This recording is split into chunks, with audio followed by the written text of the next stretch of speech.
Bienvenue dans le monde électrique. Depuis un siècle, il nous entoure. Les téléphones, les réfrigérateurs, les ventilateurs, les rasoirs, les fers à repasser, les moules à gaufres, les radios, les téléviseurs. Il faut le savoir, tous émettent autour d'eux des champs ou des ondes invisibles qui nous traversent en permanence. Ce qui fait dire à certains chercheurs que l'homme est actuellement le cobaye de la plus vaste expérience scientifique jamais réalisée. Ceci est une bobine, c'est la sonde qui est sur l'appareil. Et cette sonde va nous permettre de mesurer le champ magnétique alternatif, pas le champ continu, uniquement l'alternatif émis par différents appareils électroménagers ou différentes sources, comme une ligne à haute tension, etc. Tous les courants électriques génèrent autour d'eux ce qu'on appelle des champs. Ces champs sont indétectables par nos sens et pourtant capables, dans certaines conditions, d'affecter notre santé. Il y a toujours autour d'un courant deux champs étroitement liés, un champ électrique et un champ magnétique, sans qu'on sache encore lequel des deux nous affecte le plus. On sait que le champ électrique est assez facilement diminué par les matériaux qu'il rencontre, tandis que le champ magnétique traverse tout, ce qui en fait le suspect idéal. Pour faciliter le transport du courant, l'électricité qui nous entoure est alternative, c'est-à-dire que le courant change de sens 50 fois par seconde. Un cycle par seconde s'appelle un Hertz, 50 fois par seconde c'est 50 Hertz. L'ensemble des champs électriques et magnétiques issus du courant vibre donc perpétuellement à la fréquence de 50 Hertz, et c'est cette fréquence, cette oscillation constante, qui semble affecter nos cellules et nos organes parce qu'eux-mêmes oscillent ou vibrent sur des fréquences proches. Nous avons ici un sèche-cheveux, qui est un accessoire que la plupart des gens utilisent, même les hommes aujourd'hui, mais surtout les femmes, elles l'utilisent plusieurs fois par jour parfois. Et cet appareil, eh bien, nous allons voir qu'il émet une certaine quantité de champ magnétique. Donc, voilà, nous le mettons ici au maximum, et nous voyons qu'à 15 cm, nous avons ici 96 milligauss, ce qui est quand même important. L'intensité du champ magnétique se mesure généralement en Gauss. La plupart des champs magnétiques artificiels de notre environnement font moins d'un Gauss et se mesurent en millièmes de Gauss ou milligauss. Ce sont des champs faibles, mais pas forcément inoffensifs. La dose nocive varie en fonction de la durée d'exposition. Sur l'estimation de cette dose, les avis divergent considérablement. Pour une exposition de 24 heures, l'OMS, l'Organisation mondiale de la santé, recommande de ne pas dépasser 1 Gauss, soit 1000 milligauss. Tandis que certains spécialistes estiment qu'un risque existe à partir de 2 milligauss. Entre ces deux valeurs extrêmes, chaque pays décide ses propres normes. J'ai un rasoir électrique courant. Et j'approche la bobine de ce champ magnétique et nous voyons tout de suite que nous sommes à 1500 milligauss, c'est une échelle supérieure. J'écarte la bobine du rasoir et je vois que très vite, à quelques centimètres, je tombe à 3 milligauss et puis ici à rien. Le rasoir électrique évidemment émet beaucoup, mais on ne s'en sert pas beaucoup sur une journée, donc le taux d'exposition est relativement faible. Plus préoccupant est le travail sur ordinateur, par exemple, où les gens vont rester plus de 8 heures par jour devant un ordinateur. Nous mesurons ici la pollution en champ magnétique devant un écran d'ordinateur. 11, 9, 7, 5, 4. Et la personne exposée n'est effectivement pas soumise à plus de 0,5 milligauss, sachant que nous avons une distance de sécurité de 50 cm minimum entre l'écran, le visage et la poitrine de l'utilisateur. Il importe également de mesurer le champ magnétique au pourtour de l'ordinateur. Le tube cathodique est un émetteur puissant de champ magnétique qui peut polluer les opérateurs, les collègues qui seraient éventuellement installés à l'arrière de l'ordinateur. Et enfin, un appareil qui pose vraiment, je crois, un problème majeur, c'est le réveil à affichage digital. Ici, je suis à une quinzaine de centimètres, eh bien, j'ai déjà 7,3 milligauss. Ce qui est important, quand je m'écarte encore, il va descendre, mais j'ai toujours 1,3 milligauss ici. Donc ça veut dire que ce réveil est proche de la tête pendant 8 heures de sommeil. Donc ce réveil, pour moi, est un système qu'il faut mettre à distance au moins 1,50 m de l'oreiller. Nous passons des champs aux ondes électromagnétiques, de la basse fréquence à la haute fréquence. Les champs perdent leur intensité en quelques mètres. Les ondes peuvent franchir des milliers de kilomètres avec des oscillations extrêmement rapides, des fréquences qui se chiffrent en milliers de hertz, les kilohertz, en millions de hertz, les mégahertz, ou en milliards de hertz, les gigahertz. Les ondes de la radio ou de la télévision vont des kilohertz aux mégahertz. Les ondes du radar et du téléphone portable vont des centaines de mégahertz jusqu'aux gigahertz. Ce sont les micro-ondes. L'intensité des ondes, quelle que soit leur fréquence, se mesure généralement par leur champ électrique en volts par mètre.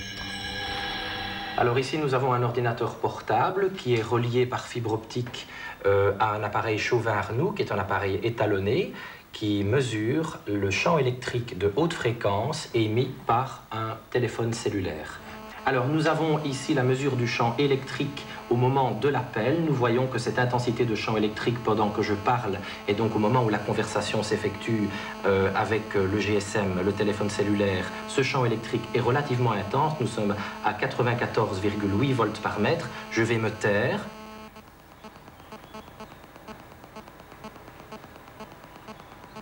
Et nous voyons donc que le champ électrique diminue fortement au niveau de l'antenne du téléphone cellulaire.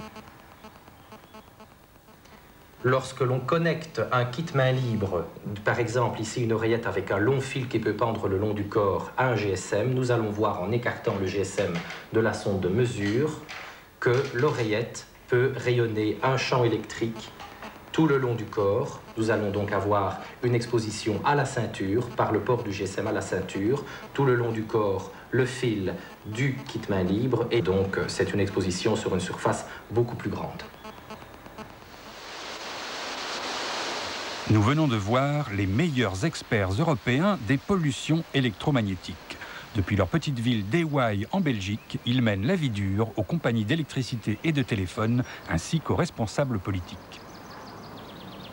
J'ai commencé vers les années 72-73, quand on a eu les premières grandes lignes à haute tension qui ont survolé la Belgique, qui ont surplombé la Belgique, et les fermiers, les vétérinaires avaient de gros problèmes parce que les élevages dépérissaient sous les lignes. Il y avait aussi bien les élevages de porcs que les élevages bovins. Il y avait des réclamations qui n'étaient pas prises au sérieux par les différents ministères compétents, ministère de l'énergie, ministère de la santé, ministère de l'agriculture. On se moquait un peu de ces gens-là, et au début, moi, je n'y croyais pas beaucoup, puis je me suis acheté du matériel. Je me suis pris d'amitié pour les fermiers en disant « je ne peux pas laisser passer ça, je ne peux pas laisser le mensonge s'installer ». Et je suis parti en guerre contre tout ce qui était politique au point de vue négation de ces nuisances.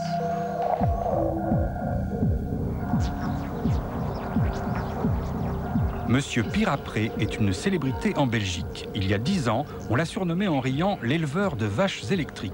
Aujourd'hui, on le prend enfin au sérieux. J'ai repris ma ferme en 65, donc. Et en 70, on a monté une ligne haute tension. Tout fonctionnait bien. On a monté la ligne haute tension en 70. Il n'y a pas de problème au premier terme qu'on a placé. En 80, on a placé le deuxième terme. Alors, j'ai eu des difficultés. J'ai perdu un nombre de bétail. Toute la famille était malade. Et alors, finalement, en 88, j'ai dû quitter le lieu. C'était invivable. Les bêtes dépérissaient doucement et puis elles crevaient, quoi. Tout le monde était malade à la maison aussi. Hein. Ma femme était en clinique pendant 6 mois. Hein, tous les enfants en aimaient que tout, on prenait des minéraux et tout ce qu'on veut, mais c'était pas fort assez. Pour moi, c'est invivable. La ligne de tension, c'est mortel. Ça, il n'y a pas de problème. Je pense que maintenant, à présent, je pense qu'il y aura des scientifiques qui seront forts assez pour convaincre les électriciens que c'est nuisible, quoi. Toute pollution électromagnétique venant de l'intérieur d'une maison, donc venant de la structure de la maison, venant de l'habillage de la maison, venant des habitants de la maison, toutes ces pollutions sont maîtrisables. Il n'y en a pas une qui ne soit pas maîtrisable, à peu de frais. Par contre, quand la pollution vient de l'extérieur, quand elle vient d'une ligne extérieure à la maison, par exemple une ligne à fort ampérage qui est enterrée dans un trottoir, ou une ligne à haute tension qui est proche d'une maison, on ne peut rien. Là, on se trouve en face d'un mur parce que les sociétés d'électricité refusent de reconnaître ce problème. Et là, on bute. Dans la région parisienne, un lotissement construit sous des lignes à haute tension, comme il en existe des dizaines en Europe. Concernant les champs magnétiques, on a atteint à peu près, je crois, 19 milligauss, 20 milligauss. Si on se réfère aux normes de l'OMS, évidemment, on est largement en dessous. Mais tous les experts indépendants vous disent qu'au-dessus de 2 milligauss, il y a des risques. Et là, on est largement au-dessus. On est 10 fois au-dessus. Ici, les habitants se battent pour que la ligne soit déplacée. Et ils ont presque gagné. Grâce à eux, les députés français ont préparé une nouvelle loi interdisant de construire sous les lignes. Dès qu'il pleut ou qu'il y a du brouillard, ça grésille, ça fait un bruit infernal. Tous les matins, j'entends un bruit. C'est vrai que c'est gênant, quoi. Les bruits qui se sifflaient dans le ciel. Des fois, dès que le temps est un peu humide, ou alors, voyez-vous, que ce sifflement, quoi. J'utilise beaucoup mon téléphone portable. J'ai des interférences terribles. Souvent, ça me coupe sans raison. On a souvent les ampoules, elles sont souvent cassées. Et alors la télé, on ne peut pas regarder la télé. Et on reçoit des fois un peu d'électricité statique. Pour ce qui concerne vraiment la santé, j'ai l'impression qu'on a des maux de tête plus fréquents. Et en particulier, ma femme, elle est malade, assez grave. Depuis 3 ans, là. Elle a eu de la polyarthrite et glanthéroïde. En plus, c'est pour ça que ça nous fait beaucoup de soucis, madame. En ce qui me concerne ma santé, non, pour l'instant, je n'ai rien ressenti. J'espère que ça durera. Mais on ne sait pas, effectivement, les effets que cela peut produire à long terme. Les chercheurs scientifiques ils disent que ils ne sont pas prouvés que 100% il n'y a pas de danger. Mais on ne va pas avoir des doutes, quoi. On vit sous la tension, on a des doutes. On ne va pas vivre comme ça. Il y a des individus qui, lorsqu'ils sont soumis à des champs électromagnétiques, ont très vite des défaillances de leur système immunitaire. Ces défaillances se traduisent par une baisse des lymphocytes T, une baisse des natural killers, donc des lymphocytes qui sont chargés de la défense de l'organisme. Et peu à peu, on voit la santé de ces gens se dégrader parce qu'ils ne résistent plus contre les maladies. Gilles Pourrier, médecin, et Patricia Nunez, pharmacologue, ont fait construire leur maison sous une ligne à une époque où personne ne parlait de risque. Depuis, ils ont créé Antigos, une association nationale contre les nuisances électromagnétiques. L'hiver, dans nos chambres, nous montons facilement à 15 milligauss. Et on a une moyenne ici dans la maison annuelle de 7-8 milligauss. J'ai fait un zona il y a à peu près 1 an et en connaissant donc le risque, en sachant que le zona était une baisse de l'immunité cellulaire, en sachant que le 50 Hz agit au niveau expérimental en baissant donc l'immunité cellulaire, les champs électromagnétiques de 50 Hz donnant de façon significative statistiquement dans la plupart des études un risque de leucémie, les leucémies étant annoncées dans 10% des cas parfois par l'apparition d'un zona, même plusieurs années avant. J'ai fait donc le lien et j'ai donc écrit donc au directeur d'EDF, monsieur François Roussely, pour enlever moi-même et ma famille de ce risque. La réponse qui nous a été donnée était qu'il n'y avait aucun risque et qu'ils avaient fait, qu'ils font actuellement beaucoup de recherches sur la question et qu'il n'y a aucun risque. Et ils citaient dans leur lettre de réponse des documents que nous avions en notre possession, en particulier le rapport de l'Académie de médecine ou le rapport de l'INSERM. L'INSERM donc retenait dans ses conclusions la possibilité donc du risque de leucémie chez les enfants. Or, EDF, dans sa note qu'elle nous a envoyée, nous disait que l'INSERM n'avait pas averti du moindre risque.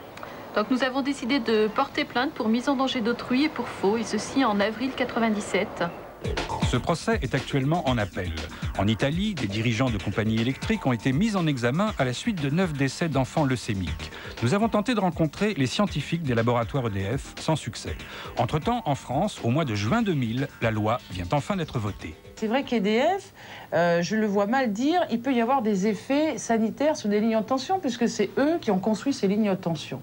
Et on est toujours en France un peu sur circuler, il n'y a rien à voir, c'est-à-dire on ne fait pas d'études, donc il n'y a rien. Et là, c'est grâce, si vous voulez, à la présence de scientifiques de plusieurs pays qu'on s'est rendu compte que quand même il y avait un effet. Alors après, il faut convaincre les députés et les sénateurs en essayant de les sensibiliser sur leur propre quotidien. Est-ce qu'un député et un sénateur irait vivre dans une maison sous une ligne haute tension? Non. Alors pourquoi, si on ne le fait pas passer sous forme législative, on permet à des gens de le faire?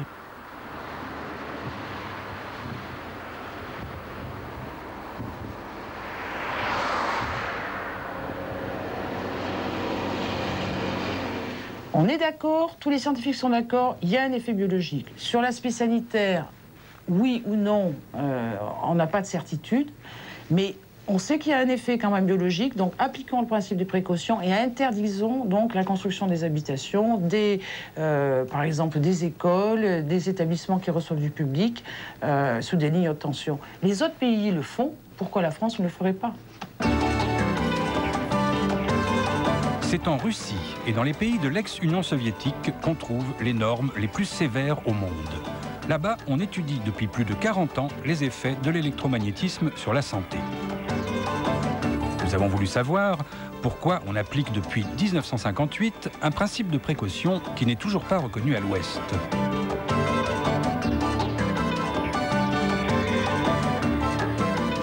Nous sommes les premiers occidentaux à rencontrer les responsables des normes russes.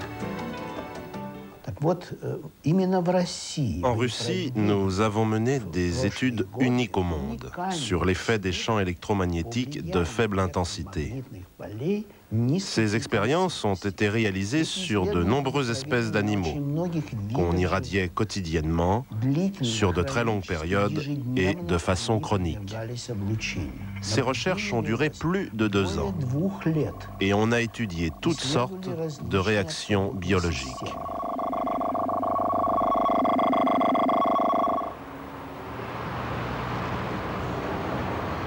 À Moscou, ces expériences ont eu lieu à l'Institut de la médecine du travail, à l'époque où le régime communiste finançait généreusement la recherche au nom de la protection des travailleurs.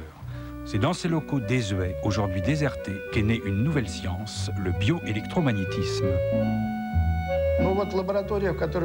Ce laboratoire, le laboratoire des champs électromagnétiques, a été créé en 1953 sous la direction du professeur Zinaida Gordon. Dans ses moments d'activité les plus intenses, il employait jusqu'à 40 ou 45 chercheurs.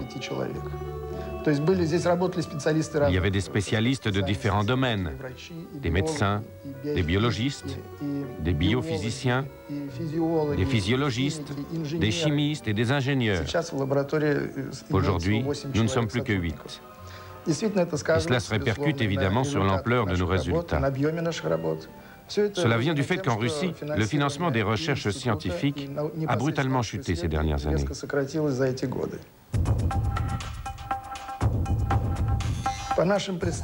À notre avis, la première cible qui souffre de l'action des champs électromagnétiques, c'est le système nerveux central. Premier visé aussi, les vaisseaux sanguins du cerveau. Pour moi, c'est ce mécanisme qui déclenche toutes les perturbations dans l'organisme.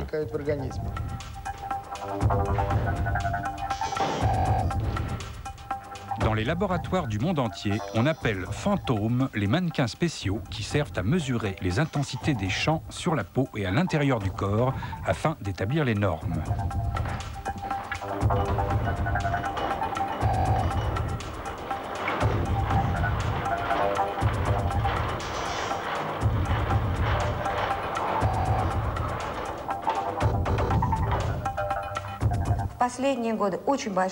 Ces dernières années, on s'est particulièrement préoccupé de l'effet des champs électromagnétiques sur le système immunitaire et sur les cellules du sang, notamment sur le développement d'effets nocifs à très long terme, c'est-à-dire la cancérogénèse, les leucémies et les tumeurs du cerveau. Sur ce fantôme, on mesure les niveaux des champs avec des appareils qui réagissent au relief du corps humain grâce à des guides d'ondes à fibre optique reliés à des ordinateurs. On mesure les niveaux sur la surface du corps non protégé, puis on habille le fantôme avec des combinaisons de protection que nous avons mises au point. On mesure alors les niveaux qui se créent sous ces vêtements spéciaux. Les recherches réalisées dans notre laboratoire ont montré clairement que ces costumes protègent non seulement des champs électriques de basse fréquence, mais aussi des hautes fréquences et des ondes radio.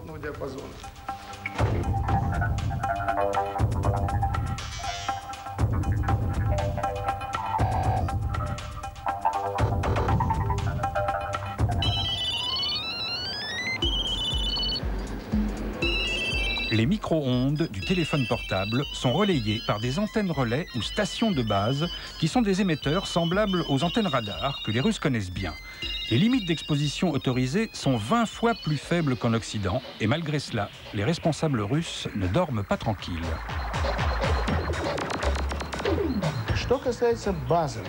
En ce qui concerne les stations de base, nous avons mesuré plus de 100 stations à Moscou et dans les environs de Moscou. Les niveaux sont vraiment très bas, mais à mon avis, il y a un problème. Les stations sont désormais extrêmement proches des gens, surtout en ville.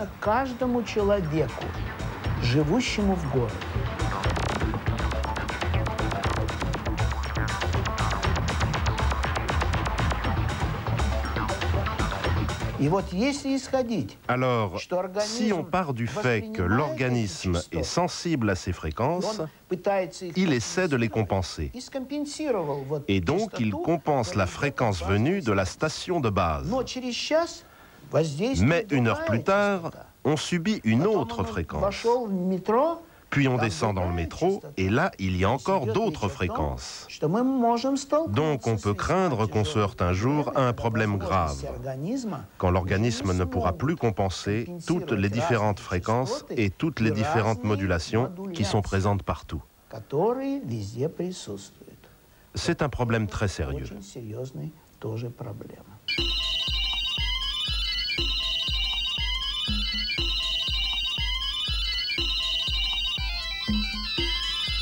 À l'heure actuelle, il y a une course folle pour installer des antennes au-dessus des habitations ou même à proximité des écoles.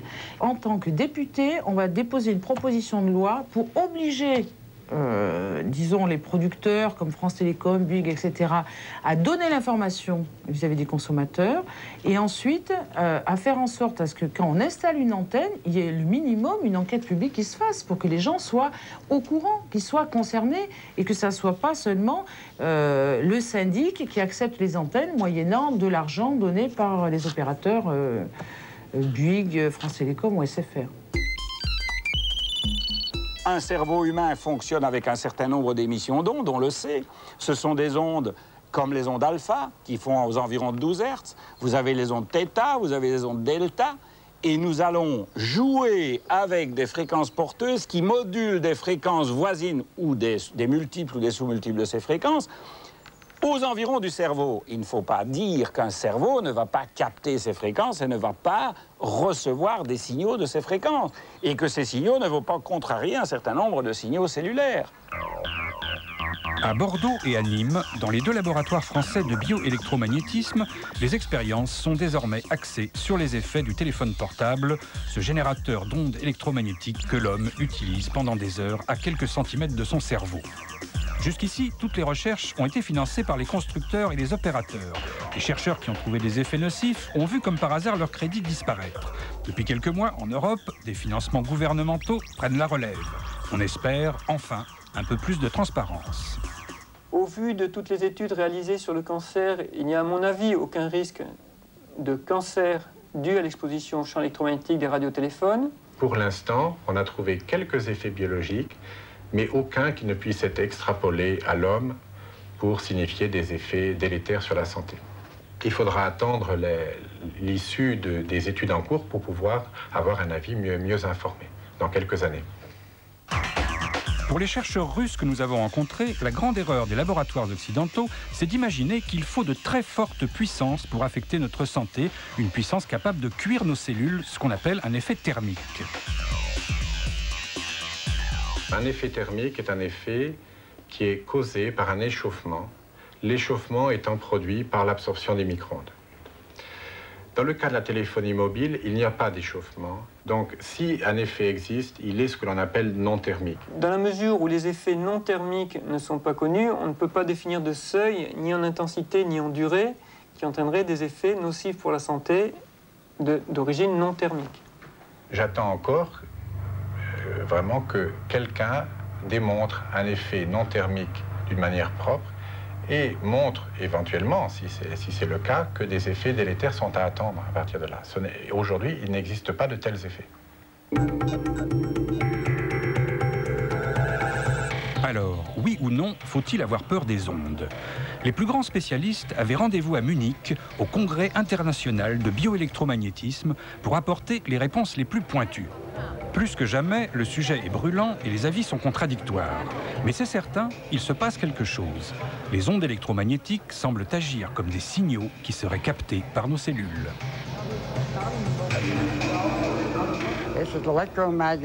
Ceci est un procédé pour enregistrer les champs électromagnétiques dans l'environnement. On peut l'utiliser absolument partout. Dans les studios de radio, les trains, les avions, partout. Et c'est le seul matériel que j'utilise. Le diagramme du haut, c'est le champ magnétique terrestre. Celui du bas, c'est le champ créé par le courant électrique. Et ce chiffre, c'est la fréquence des signaux que j'ai captés.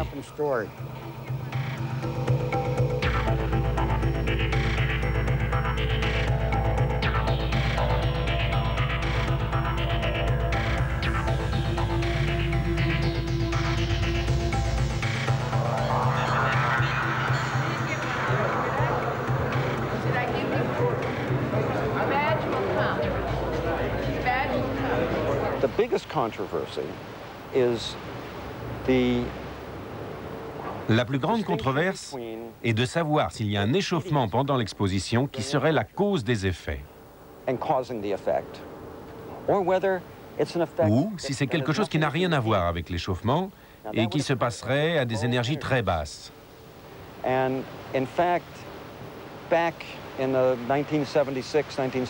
fait, vers 1976-1977, j'ai commencé à m'engager dans des recherches qui montraient que l'échauffement ne pouvait pas être responsable des effets qu'on observait. D'autres gens ont fait des expériences similaires et nous sommes maintenant un groupe. Nous avons publié des résultats qui n'ont rien à voir avec l'échauffement. Le problème majeur, c'est que les ingénieurs et les physiciens ne savent pas comment l'expliquer. Et souvent, quand ils ne peuvent pas expliquer, ils disent que ça ne peut pas exister. De toute évidence, les cellules et les tissus réagissent à ces champs comme à un stress.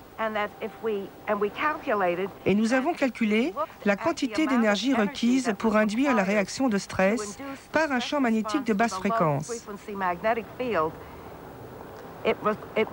Et cette réaction exigeait 14 fois moins d'énergie que pour induire un effet thermique de base.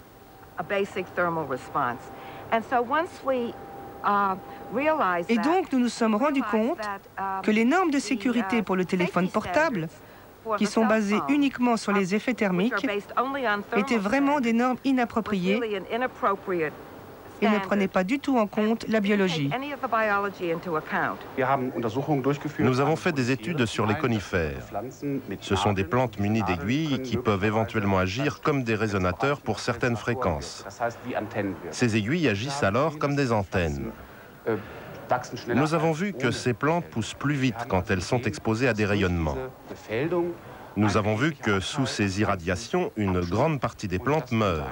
Et cela pourrait constituer une indication sur le fait que ces champs provoquent des dégâts et des lésions telles que ces plantes finissent par en mourir. Je pense qu'on peut exclure un effet thermique. Nous avons pu, avec une quasi-certitude, exclure que l'effet soit dû à un échauffement du sol. Donc, ce sont probablement des effets non thermiques, mais il nous manque actuellement beaucoup de bases pour comprendre ce phénomène. Tout le monde a entendu parler du risque du cancer du sang et d'autres types de cancers.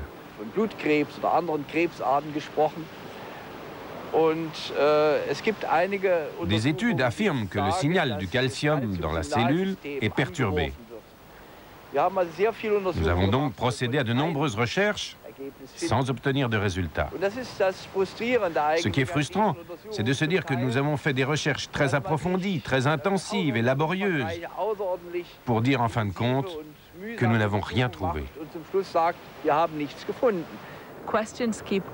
Les questions se posent sans cesse. Comment mesurer l'exposition aux champs? Est-ce l'intensité des champs? Est-ce la fréquence? Est-ce la forme de l'onde, etc. Quand nous observons les effets, nous voyons des choses très étranges. Nous voyons que certaines fréquences ont des effets, d'autres n'en ont pas.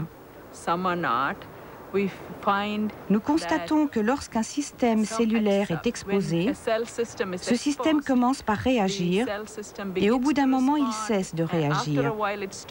Donc, il y a ce qu'on appelle des fenêtres de fréquence, des fenêtres de temps, des valeurs très très faibles des champs dont on ne penserait pas normalement qu'elles puissent avoir un effet, ont cependant un effet. À Munich, il y a clairement deux camps. Ceux qui y croient et ceux qui n'y croient pas, ceux qui trouvent des effets et ceux qui n'en trouvent pas. C'est le casse-tête du siècle. Nous avons une étude où nous montrons que deux cultures cellulaires de même nature ont cependant des propriétés remarquablement différentes. L'une réagit et l'autre pas. Ce n'est pas inhabituel de trouver ça. Bien sûr, les gens qui veulent faire durer la controverse vont dire « celui-ci a trouvé ça et celui-là ne l'a pas trouvé ». Et c'est vrai. Mais l'important, c'est que quelqu'un ait trouvé quelque chose et observé un effet. C'est ça qui compte avant tout. Nous avons trouvé que des endroits différents dans notre laboratoire produisaient des résultats différents. Si on mettait un incubateur dans une partie du laboratoire, on obtenait un effet, et si on était dans une autre partie, on n'avait plus d'effet. Et il n'y avait pas de raison évidente pour cette différence, jusqu'à ce qu'on mesure le champ magnétique terrestre. Le champ magnétique terrestre, c'est ce qui fait que l'aiguille de la boussole pointe vers le nord, et aussi vers le bas, dans l'hémisphère nord. Nous l'avons donc mesuré, et nous avons trouvé qu'il était différent dans les deux incubateurs. Et quand nous l'avons ajusté localement avec des bobines électriques, pour le rendre semblable à l'autre incubateur, on a obtenu l'effet.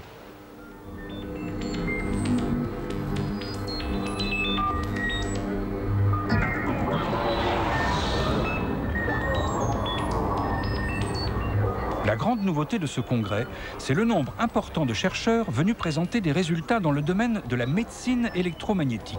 Là encore, des phénomènes ont lieu à de très faibles puissances selon des mécanismes mystérieux. Il y a des ondes qui tuent et des ondes qui soignent. En Chine, nous utilisons le champ magnétique pour traiter certaines maladies comme par exemple la migraine ou pour améliorer la microcirculation sanguine. C'est quelque chose que nous faisons depuis très longtemps, on peut dire depuis un millénaire. Cela montre que ce type de traitement est véritablement efficace. Nous sentons qu'il y a un potentiel immense qui peut affecter le fonctionnement des êtres vivants. On a constaté que sur l'homme, cela pouvait être utile. Dans certains cas, ça peut agir sur les os, dans d'autres cas, sur le cerveau, sur le système immunitaire, etc. Alors, quand j'ai démarré les recherches sur la guérison des os qui ne se guérit pas, on s'est lancé sur le fait que l'os réponde au signal mécanique. Alors, on se demandait si on reproduisait ça électriquement, si on pouvait forcer l'os de se guérir.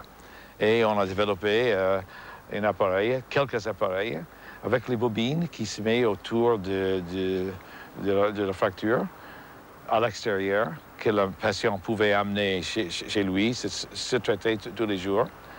Et, on a découvert par les essais cliniques au début que ça a eu un taux de succès à peu près 75%.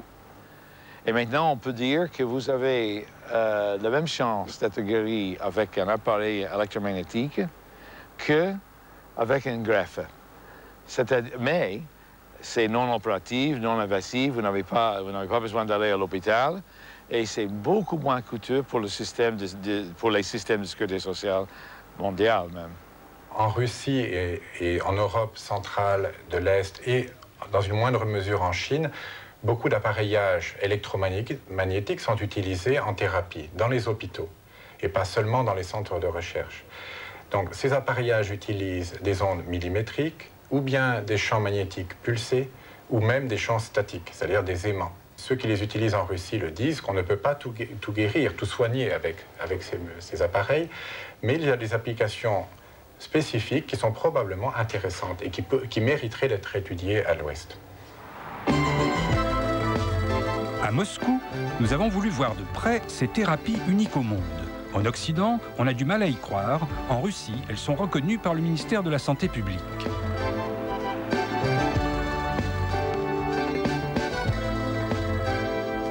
Nous sommes à l'hôpital numéro 15, au service de réanimation en cardiologie.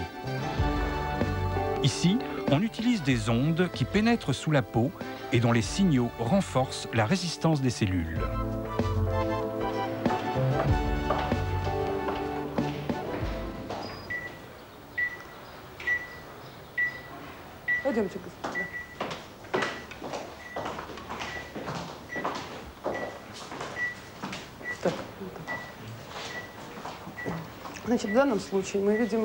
Ici, nous voyons un patient qui vient de faire un infarctus du myocarde.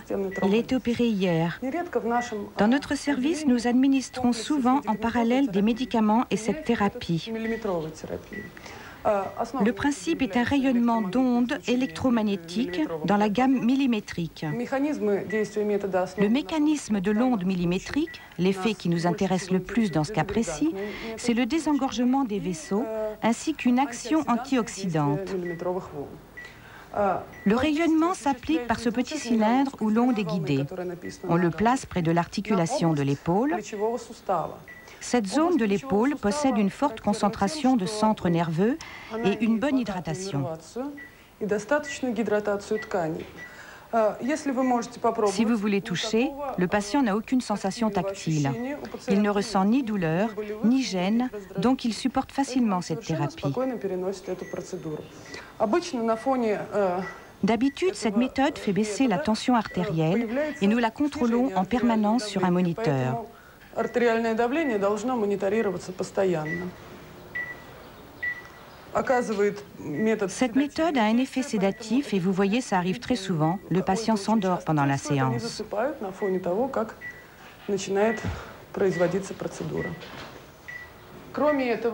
En plus, comme vous voyez, on observe souvent un ralentissement des battements cardiaques, ce qui s'avère utile après un infarctus parce que cela réduit la demande en oxygène du muscle cardiaque.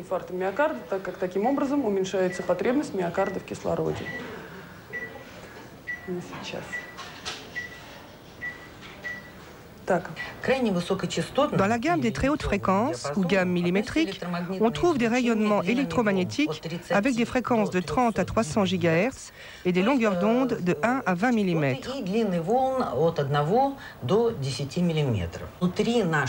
Il existe des ondes semblables à l'intérieur de notre organisme. Pour donner une image, on peut dire que nos cellules parlent entre elles sur cette gamme de très hautes fréquences.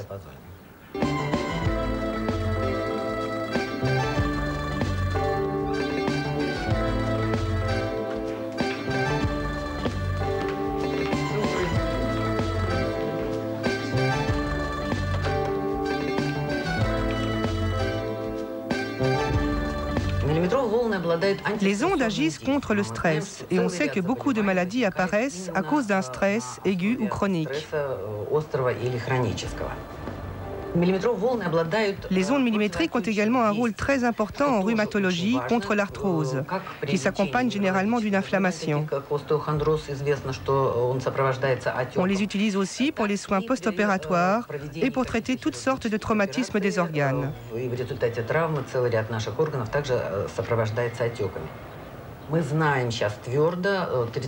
Nous sommes certains aujourd'hui, après une expérience de 30 ans en Russie, que les ondes millimétriques n'ont aucun effet secondaire nocif et qu'il n'y a pas de contre-indication à leur emploi, ce qui permet de les appliquer même en pédiatrie.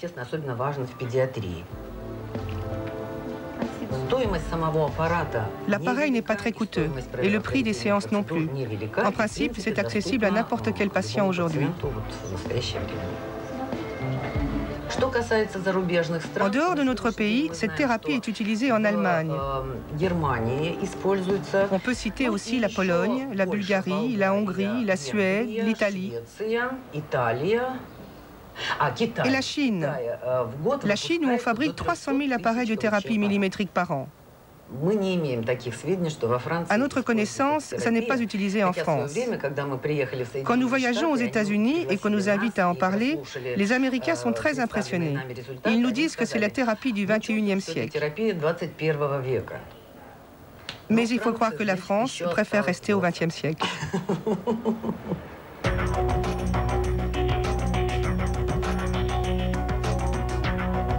À mi-chemin entre la Chine et l'Occident, les chercheurs russes créent une synthèse. À partir de la réflexothérapie, une forme russe de l'acupuncture, Ludmila Khazina a développé une thérapie électromagnétique originale.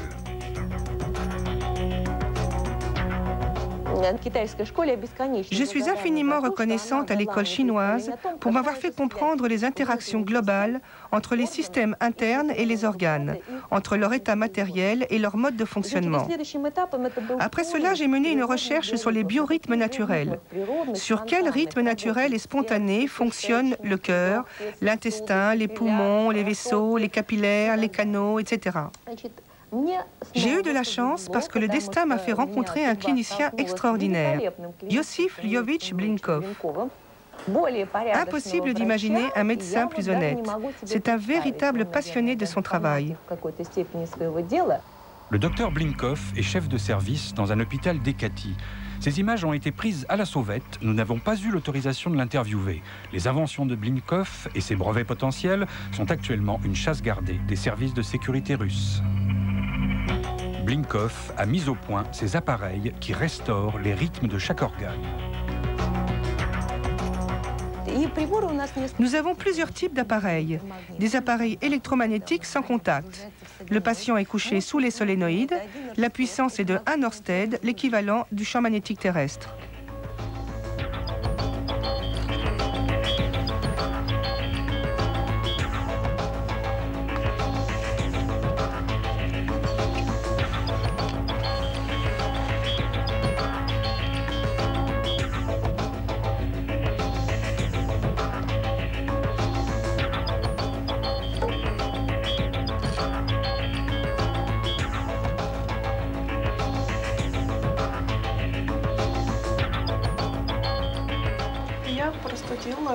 J'ai une paralysie du nerf facial après un coup de froid et Ludmila a proposé de me soigner avec cet appareil.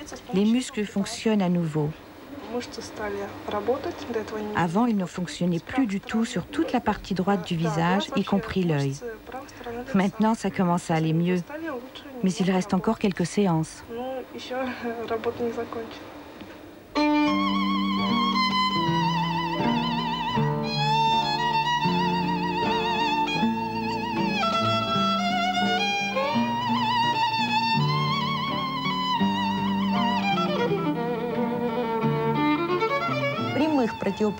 Nous n'avons observé aucun effet secondaire depuis que nous utilisons ces appareils, c'est-à-dire depuis 7 ou 8 ans. En revanche, nous avons toujours obtenu l'effet souhaité.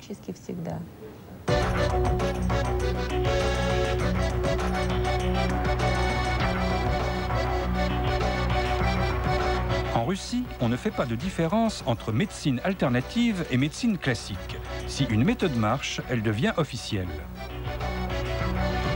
Le docteur Talpis travaille avec un institut médical qui a développé des thérapies nées en Allemagne, l'électroacupuncture et la biorésonance. En Russie, ces méthodes ont été affinées et informatisées et elles tiennent dans une petite valise. Maintenant, je vous écoute. Qu'est-ce qui vous amène chez moi ? Ce qui m'amène, eh bien, des maladies habituelles dues à l'âge. Et vous avez été soigné par quoi auparavant ? Des médicaments allopathiques. Et des médicaments classiques, quoi. Oui, mais en général, les médecins me disent qu'il me faudrait une opération chirurgicale. Bien. Alors voilà ce que nous allons faire. D'abord, je vais mesurer les points. Comme tous ces points sont reliés avec des organes internes, nous pourrons savoir où ça ne va pas. D'accord, d'accord. Bien. Prenez ça dans la main droite.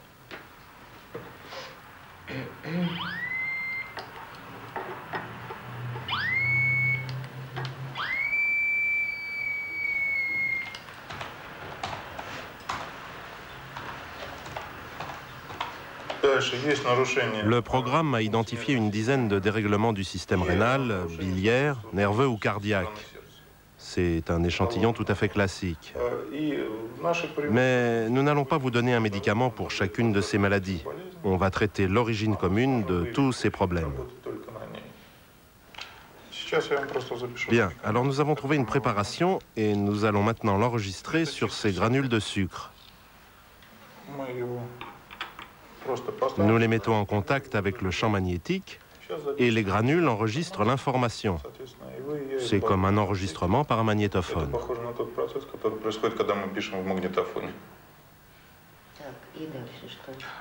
Ensuite, vous avalez ces granules comme un banal médicament homéopathique.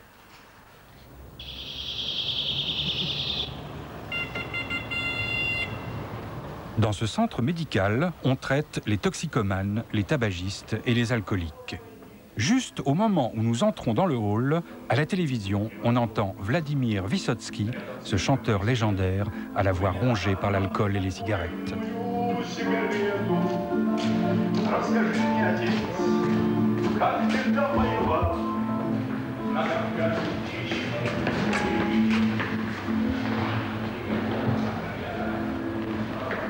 Dans des décors baroques qui évoquent Tolstoï ou Bulgakov, la Russie continue à pratiquer sa médecine futuriste.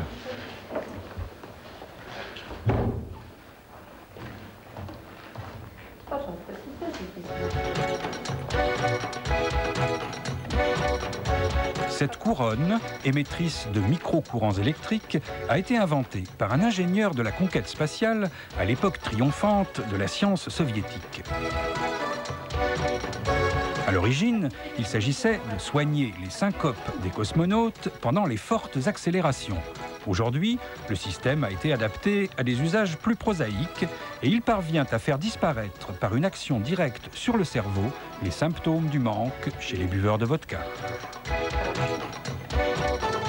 On peut en sourire, mais le fait est là. Ces ondes de science-fiction nous soigneront sans doute un jour.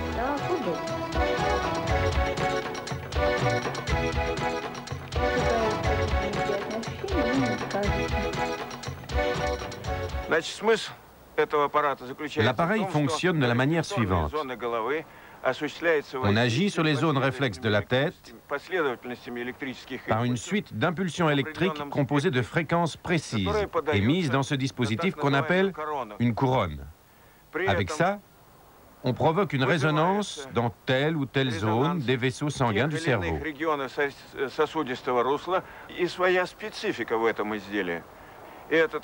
Cet appareil a fait ses preuves depuis 1993. Il est très largement utilisé dans environ 300 cliniques, rien qu'à Moscou, et dans près de 500 centres médicaux à travers toute la Russie.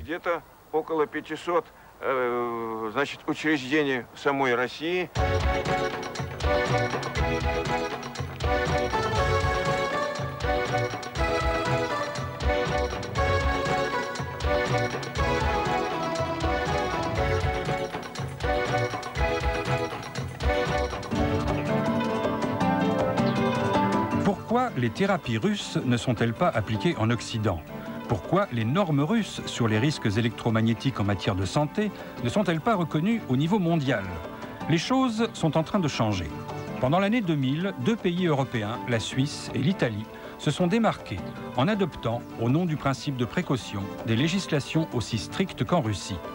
Des politiques, pour une fois, ont pris position face à des scientifiques qui, souvent, préfèrent nier ou minimiser aussi bien les risques que les effets bénéfiques de ces ondes qui nous entourent.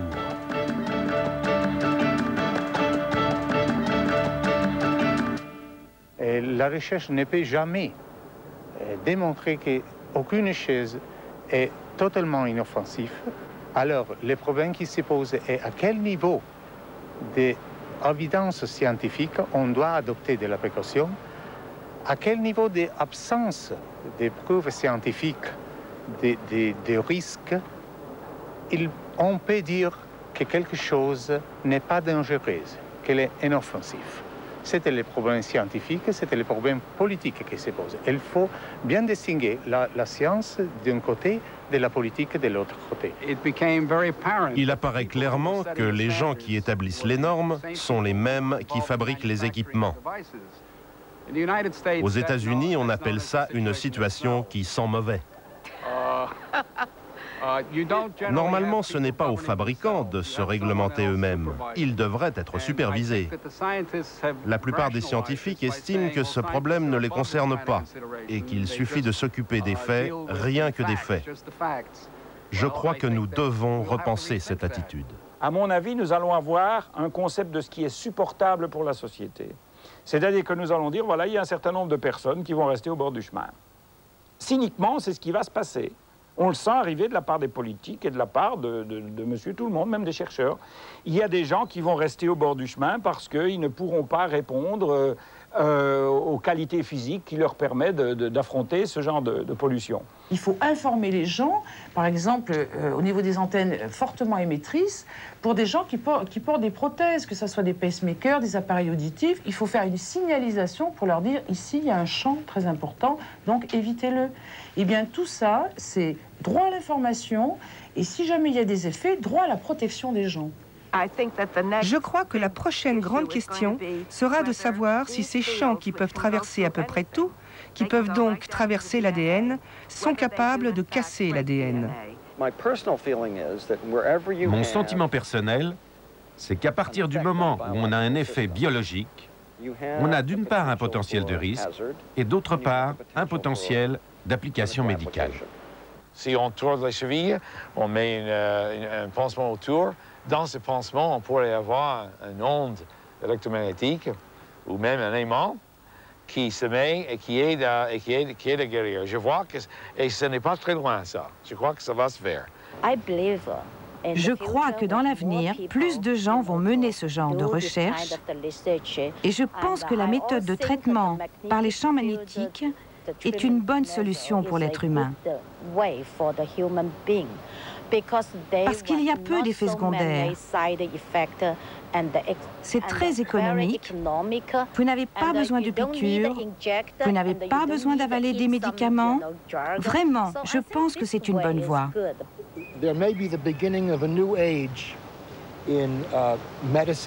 Nous sommes peut-être au début d'un nouvel âge de la médecine, dans lequel l'usage des champs électromagnétiques pourrait jouer le rôle que la biochimie a tenu au cours du dernier siècle, disons depuis 75 ans.